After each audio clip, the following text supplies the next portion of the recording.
Pakistan publisher ایسوسی ایشن کی جانب سے 17ویں کراچی انٹرنیشنل بک فیئر کا گورنر سندھ کامران خان ٹسوری نے دورہ کیا۔ دورے کے موقع پر ایڈمنسٹریٹر کراچی سیف الرحمان بھی ہمراہ تھے۔ گورنر سندھ نے مختلف کتابوں کے اسٹالز کا دورہ کیا اور کتابوں میں دلچسپی لی۔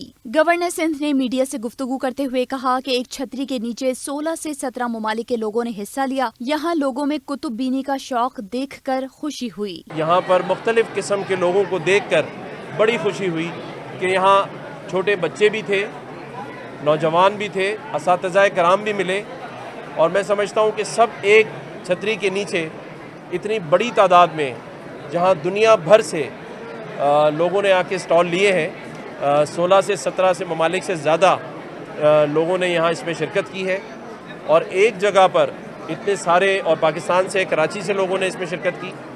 اس وجہ سے ہمیں ایک فائدہ ہوا ہے کہ آپس میں انٹریکشن ہوا، اور وہ بکس جو شاید ہمیں دستیاب نہ تھیں وہ بھی ہمیں آج اس بک فیئر کی وجہ سے دستیاب ہو گئی ہیں۔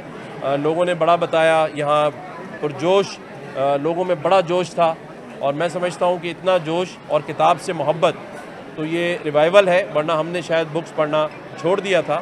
نئے ایڈمنسٹریٹر سیف الرحمان کے آنے کے بعد کراچی میں کام نظر آئے گا۔ کل سے کراچی تبدیل ہوتا ہوا نظر آئے گا، بالخصوص کراچی سے اس کی تبدیلی کا آغاز ہوگا۔ کل ہی ہمارے ایک بہت ہی دیانتدار، نیک نیت ڈاکٹر سیف الرحمان صاحب کراچی کے ایڈمنسٹریٹر مقرر ہوئے، اور کل رات سے ہی کام شروع ہو چکا ہے۔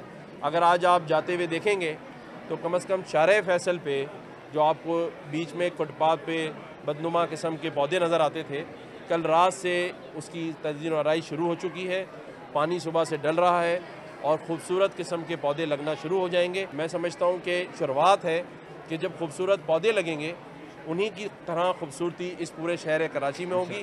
علادین پارک پہ بھی کام شروع ہو چکا ہے۔ اب آپ کو ہم روزانہ تکلیف دیں گے، اور آپ میرے اور ڈاکٹر صاحب کے پیچھے پیچھے چل رہے ہوں گے، اور آپ تھک جائیں گے، ہم نہیں تھکیں گے۔ اس موقع پر چیئرمین پاکستان پبلشرز ایسوسی ایشن عزیز خالد اور کنوینر وقار متین بھی موجود تھے۔ Z110 نیوز، خبر کی اصل خبر۔